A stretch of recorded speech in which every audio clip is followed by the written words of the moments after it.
You are at Lake Rant, where I rant about whatever my patrons want me to. There's different rants for different tiers. I'm trying to workshop this introduction. You can get one of these by being one of those. This one's for Silver Spawn, who says, Album Rant 2. Please rant about the album Dowsing Anemone with Copper Tongue, or if you don't like it, just the first song. So this is an album by Kayo, which is I guess I would describe them as like a extreme progressive metal band.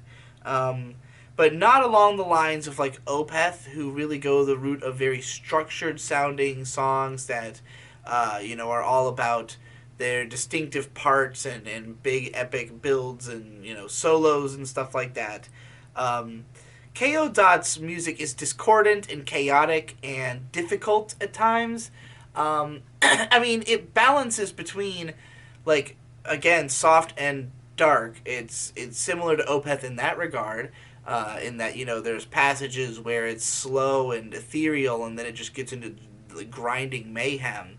And there's obviously a lot of like really skilled playing and choreography going on in there. It's not just like improvised, but it sounds like fuck a lot of the time. And I'm not always a fan. I first had heard Ko Dot from their album that they put out in probably like 2014 or 15. I don't remember which one.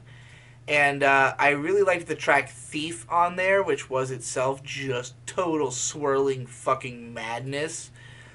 More so than some of the more structured tracks that were on there. This album that you linked, Dowsing Anemone with Coppertone, I enjoyed more than what I'd heard of other stuff. I mean, it's only 5 tracks. Each one is longer than fuck. They have long atmospheric builds, long sections of sort of, mind-numbing chaos, and not much structure at all. And I think I enjoy it more than some of the other stuff I've heard. Ko Dot is one of these bands who their music just always sounds as twisted as imaginable. So you really got to kind of be in the right headspace to listen to it, in my mind.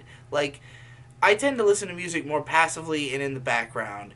And if there's music that really requires you to, like, give it your full attention to comprehend what the fuck is going on, then for that music to be, like, tortured and horrifying is it can be a difficult ask, and like plenty of stuff that is meant to sound that way, like black metal, is atmospheric enough that you can easily just listen to it passively. You don't really have to blast your black metal to enjoy it.